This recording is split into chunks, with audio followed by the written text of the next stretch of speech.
موسیٰ کے لیے لوگوں کو وعدہ کی سرزمین میں داخل کرنا کیوں ممکن نہیں تھا؟ ایسا کیوں نہیں ہوا؟ یشوع یہ کرے گا۔ یہ وعدے کی سرزمین پر قبضہ کرنے کے لیے جنگوں کی کتاب ہے۔ کیا یہ کلام خدا میں فوجی جہاد کا بلاوا ہے؟ کلام خدا میں موسیٰ اور یشوع کی طرف اشارہ کرتے ہیں۔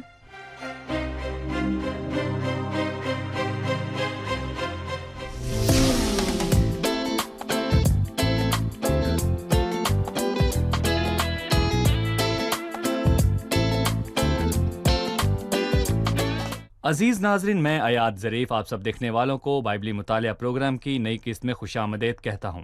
نیز آپ یہ بھی دیکھ سکتے ہیں کہ اب اس پروگرام کو ایک نئے انداز، نئی سجاوٹ اور نئے ڈیزائن میں پیش کیا جا رہا ہے۔ ہماری پوری کوشش ہے کہ ہم کلام مقدس کا تفصیلی مطالعہ آپ سب تک پیش کریں، اور آج ہم ایک نئے سیزن کا آغاز کرنے جا رہے ہیں۔ گزشتہ قسط میں ہم نے پرانے عہد نامے کی 5ویں کتاب استثنا کی کتاب کا مطالعہ کیا تھا۔ میں آپ کو یاد دلانا چاہتا ہوں کہ اس پروگرام میں ہم پوری بائبل مقدس کا مطالعہ کر رہے ہیں، جس میں ہم ترتیب کے ساتھ پیدائش سے مکاشفہ تک کا مطالعہ سوموار سے جمعہ روزانہ کی بنیاد پر پیش کرتے ہیں۔ لہٰذا میں چاہوں گا کہ، اور میں حوصلہ افزائی کروں گا کہ آپ اپنے خاندان کے ساتھ مل کر ہمارے ساتھ روزانہ کے پروگرام میں شامل ہوتے رہیں، اور اگر اس حوالے سے آپ کا کوئی بھی سوال ہو تو ہمیں ضرور لکھ بھیجیے، ہم اس کا جواب آپ کو ضرور دیں گے۔ آج ہم بائبل کی پہلی تاریخی کتاب کا مطالعہ شروع کریں گے، جو یشوع کی کتاب ہے۔ لہٰذا بائبل مقدس کو کھولیے اور آج کے اس خوبصورت کلام میں ہمارے ساتھ شامل ہو جائیے۔ یقیناً آج کے کلام سے آپ ضرور برکت پائیں گے۔ آج ہمارے پروگرام میں 2 مہمان ہیں، لہٰذا ہم کو خوش آمدید کہیں گے۔ ہمارے پہلے مہمان بھائی نعیمیہ، خوش آمدید۔ بہت شکریہ بھائی ذاک، آپ کو بھی خوش آمدید۔ شکریہ۔ ہم اپنے مہمانوں کو بھی اسٹوڈیوز میں خوش آمدید کہتے ہیں، جو اپنے سوالوں کے ساتھ آج کے پروگرام میں شامل ہیں۔ بھائی نعیمیہ، ہم یشوع کی کتاب کا مطالعہ شروع کرنے والے ہیں، تو سب سے پہلے آپ اس کتاب کا ایک عمومی خیال پیش کیجئے کہ یشوع کی کتاب کا بنیادی موضوع کیا ہے۔ جی بھائی۔ یشوع کی کتاب کا مطالعہ کرنے سے پہلے مجھے بائبل کی درجہ بندی کا جائزہ لینے دیجیے۔ دیکھیں، بائبل خدا کے کلام 66 کتابوں پر مشتمل ہے۔ اس کے 2 بنیادی حصے ہیں، پرانا اور نیا عہد نامہ۔ پرانے عہد نامے کی 39 اور نئے عہد نامے کی 27 کتابیں ہیں۔ اگر ہم ایک لفظ میں پرانے عہد نامے کا خلاصہ کرنا چاہیں تو ہم یہ کہہ سکتے ہیں کہ یہ خود خدا کے اپنے بارے میں مکاشفہ ہے۔ اس میں خدا خود کو لوگوں پر ظاہر کرتا ہے، لیکن اس میں لوگوں کے ساتھ اس کے معاملات تخلیق سے لے کر مسیح کے ہماری زمین پر آنے سے پہلے تک کی تاریخ بھی درج ہے۔ نئے عہد نامے کا آغاز مسیح کے آنے کی خوشخبری اور اختتام ابدی دور، یعنی نئے آسمان اور نئی زمین پر ہوتا ہے۔ پرانا عہد نامہ، جس میں یشوع کی کتاب بھی شامل ہوتی ہے، اور میں بتاتا ہوں کہ آج کے دن ہم اسی سے متعلق اپنی گفتگو کا آغاز کرنے والے ہیں۔ پہلا حصہ شریعت کہلاتا ہے، جس میں خدا نے موسیٰ کو استعمال کیا کہ یہ مرد خدا پاک روح کی تحریک سے ان کتابوں کو لکھے، اور ہم نے ان کا مطالعہ کیا، اور اختتام جی ہاں، استثنا پر ہوتا ہے۔ جی، اس حصے میں پیدائش، خروج، اخبار، گنتی کی کتاب اور استثنا شامل ہیں۔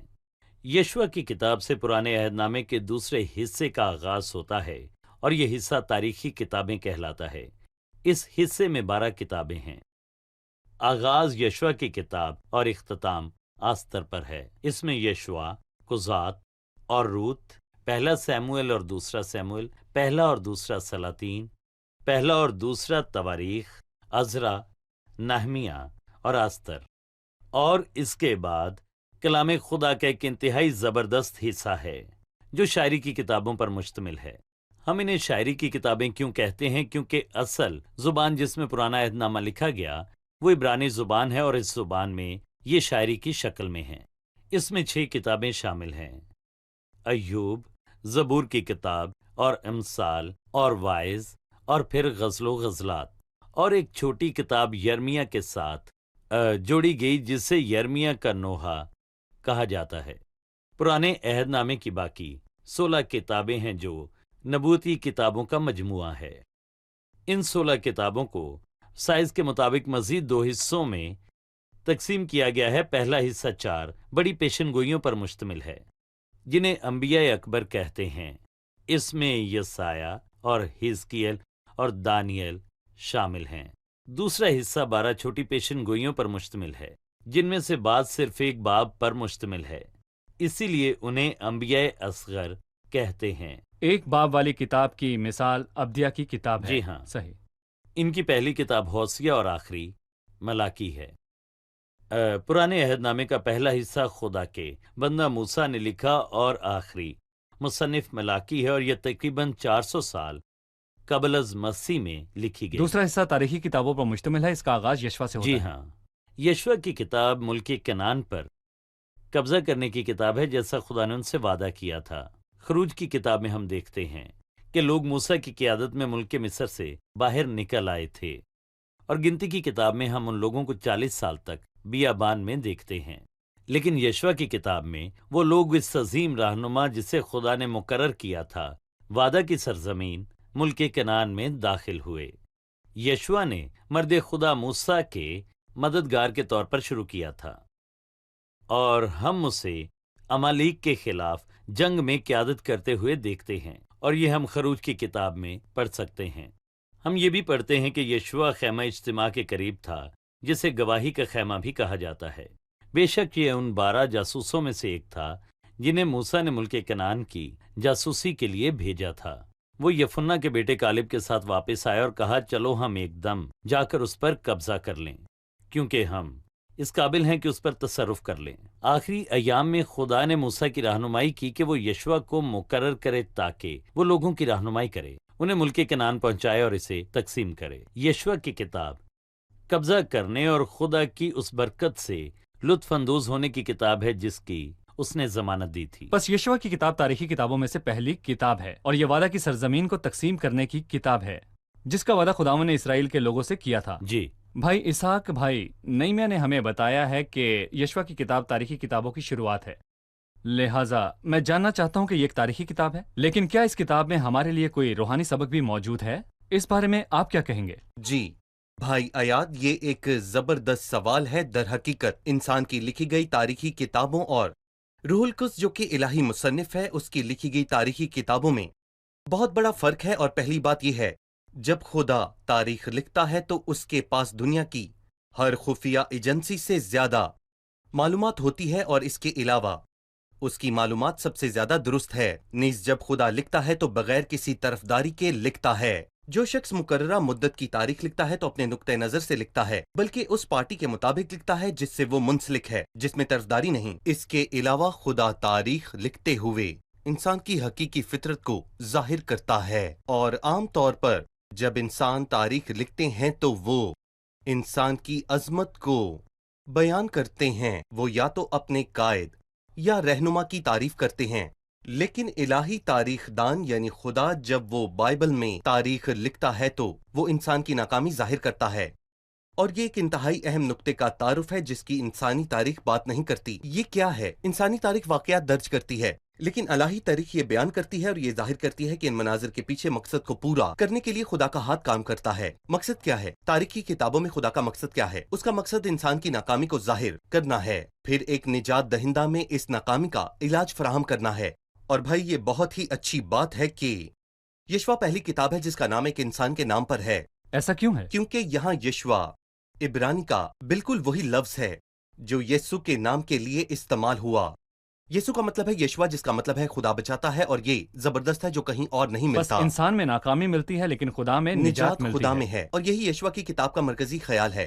اور ایک اصول کہتا ہے کہ کسی کتاب میں بار بار دہرایا جانے والا لفظ تلاش کریں تو آپ کو اس کی کلید مل جائے گی۔ اس کتاب میں 2 لفظ اپنے ماخذ کے ساتھ بہت دفعہ دہرائے گئے ہیں۔ پہلے قبضہ کرنا تقریباً 22 دفعہ آیا ہے، اور دوسرا لفظ میراث ہے جو تقریباً 58 بار دہرایا گیا ہے، اور یہاں پر حاصل کرنے کے لیے ایک میراث موجود ہے۔ خدا کے پاس میراث ہے، اور یہ میراث کیا ہے؟ جس جگہ تمہارے پاؤں کے تلوے ٹکے میں نے تم کو دے دیا۔ اور آج یہ ہمارے لیے کتنا حقیقی ہے۔ اور ہمارے اس پروگرام کا نام بھی بائبلی مطالعاتی پروگرام ہے، اور پہلے باب کی 11ویں آیت میں وہ انہیں بتاتا ہے کہ زیادہ رات تیار کرو اور یہ کھانا ہے۔ اور میں اسی لیے اپنے دیکھنے والوں کو یہ کہتا ہوں کہ اس مطالعے میں شامل ہوں، کیونکہ اصل میں یہی میراث ہے جس کو حاصل کرنے اور محظوظ ہونے کے لیے آپ کو سخت محنت کرنی ہوگی۔ جب ہم تاریخی